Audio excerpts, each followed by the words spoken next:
জ্যোতিষ Nilayam channel को ଆପଣମାନଙ୍କୁ ସ୍ୱାଗତ କରୁଛି। ଏବେ ଆସନ୍ତୁ ଜାଣିବା ବୃଷରାଶି ବିଷୟରେ। ବୃଷରାଶି ଜାତ ବ୍ୟକ୍ତିଙ୍କର ସ୍ୱାସ୍ଥ୍ୟ ଗଠନ ଶକ୍ତ ମାଂସପେଶୀ ସୁଦୃଢ଼ ଓ ସୁନ୍ଦର ଅଟେ। ଦୀର୍ଘକାୟ ସୁନ୍ଦର ମୁଖମଣ୍ଡଳ ଅଟେ। ସ୍ଥୂଳ ନେତ୍ର ଓ ଶରୀର ଗଠନରେ ବିଶେଷ ସ୍ୱାତନ୍ତ୍ରତା ଥାଏ। ମୁଖମଣ୍ଡଳ ଓ ନାସାରେ କାଳିଜାଇ ଚିହ୍ନ ଥିବାର ଦେଖାଯାଏ। ଚର୍ବି ଜାତୀୟ ଖାଦ୍ୟ ଖାଇ ଉଦର ବହୁତ ବଢି ଯାଇଥାଏ। ଆପଣଙ୍କର ଉଦର ରୋଗ ଦେଖା ଦେଇଥାଏ। ଏହାଙ୍କର ସ୍ୱଭାବ ବିଷୟରେ ଜାଣିବା। ଆପଣ ଜଣେ ଦୃଢ ସବଳ ଏବଂ ସହନଶୀଳ ଗୁଣରେ ପରିପୂର୍ଣ୍ଣ ବ୍ୟକ୍ତି ଅଟନ୍ତି। ଯେତେବେଳେ କୌଣସି ଅସୁବିଧାର ସମ୍ମୁଖୀନ ହୁଅନ୍ତି ସେତେବେଳେ ଖୁବ୍ ବିଚଳିତ ହୋଇପଡ଼ନ୍ତି। ଈଶ୍ୱର ବିଶ୍ୱାସୀ, ଦାନ ଧର୍ମ ଯଜ୍ଞାଦିରେ ଆପଣଙ୍କର ଆଗ୍ରହ ଥାଏ।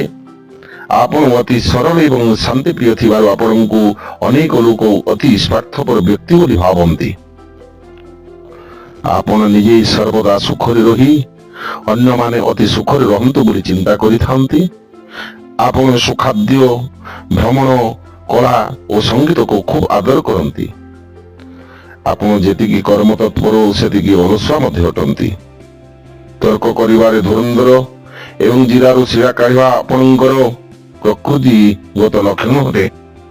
ଆପଣ କୌଣସି କାର୍ଯ୍ୟ ହାସଲ କରିବା ନିମନ୍ତେ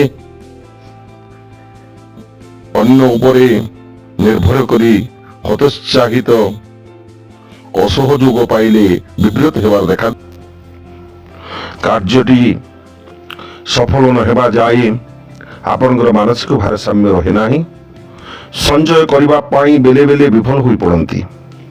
ଅତ୍ୟଧିକ ଚିନ୍ତାଗ୍ରସ୍ତ ଥିଲାବେଳେ ବାହାରକୁ ଚାଲିଯାଇ ମୁକ୍ତ ବାୟୁ ସେବନ କରିବା, ନଦୀକୂଳ, ସାଗର କୂଳ, ଉଦ୍ୟାନ, ଦର୍ଶନୀୟ ସ୍ଥାନ ବା ଛୋଟ ପିଲାଙ୍କ ସଙ୍ଗେ ଖେଳିଲେ ଆପଣଙ୍କର ଅଶାନ୍ତି ଦୂର ହୋଇଥାଏ।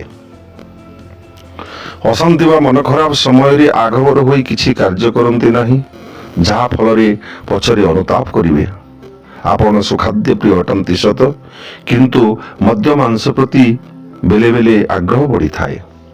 ନିଜ ଜାତି ସ୍ତ୍ରୀ ସହ ସମ୍ବନ୍ଧ ରଖିବାକୁ ଭଲ ପାଆନ୍ତି। କାମତୁର ମନୋଭାବ ଅତ୍ୟଧିକ ଦେଖାଯାଇଥାଏ। ସୁନ୍ଦର ନାରୀଟି ବା ପୁରୁଷଟି ଦେଖିଲେ ଆପଣଙ୍କର ଦୁର୍ବଳତା ପ୍ରକାଶ ପାଇଥାଏ। ଏହା ଆପଣଙ୍କର ପକ୍ଷେ କ୍ଷତିକାରକ ଅଟେ। ଅନେକ ସମୟରେ ପୁରୁଣା ବନ୍ଧୁଙ୍କୁ ତ୍ୟାଗ କରି ନୂତନ ବନ୍ଧୁଙ୍କୁ ଗ୍ରହଣ କରିବା ଆପଣଙ୍କର ପ୍ରକୃତି ଅଟେ।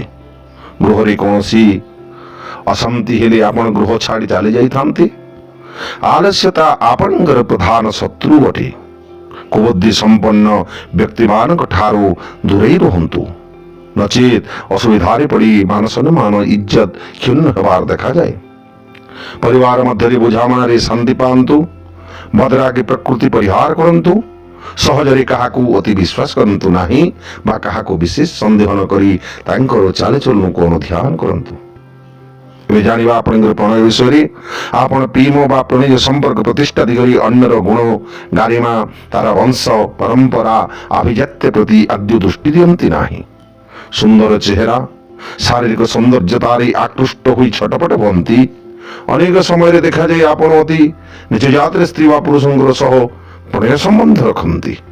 ସେଥିପାଇଁ ସମାଜରେ ଏବଂ ପରିବାରରେ ସମାଲୋଚିତ ହୋଇପଡ଼ନ୍ତି।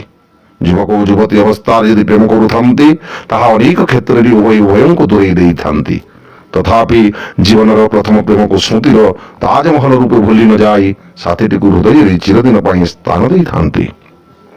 ଆପଣଙ୍କର ଜୀବନ ସାଥୀ ଆପଣଙ୍କର ଭଦ୍ର ବ୍ୟବହାର, ଶାଳୀନତା, ଆତ୍ମନିର୍ଭରଶୀଳତା ଯୋଗୁଁ ଜୀବନ ସାଥୀ ସହ ଖୁବ୍ ଭଲ ସମ୍ପର୍କ ରହିଥାଏ।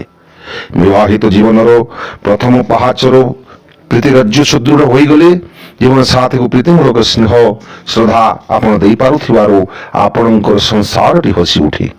ଯଦି ସିଂହ, ବୃଷ, କୁମ୍ଭ ରାଶି ଜାତ ଜୀବନ ସାଥୀ ମିଳିଲେ ଆପଣ ଶାନ୍ତି ଗୁଡ଼ିକ ଅଶାନ୍ତିରେ ପରିଣତ ହେବାର ଦେଖାଯାଏ। କନ୍ୟା ବା ମକର ରାଶି ଜାତ ବ୍ୟକ୍ତିଙ୍କ ସହ ବିବାହ କଲେ ଆପଣଙ୍କର ପାରିବାରିକ ଜୀବନ ଖୁବ୍ ଆନନ୍ଦରେ କଟିଥାଏ। ତ ବନ୍ଧୁଗଣ, ଆଜି ବୃଷ ରାଶି ବିଷୟରେ ଆମେ ଏତିକି ଜାଣିବା। ବାକି ପୁଣି ଆଉ ଏକ ଭିଡ଼ିଓରେ ଆମେ ଏ ବିଷୟରେ ଆଲୋଚନା କରିବା।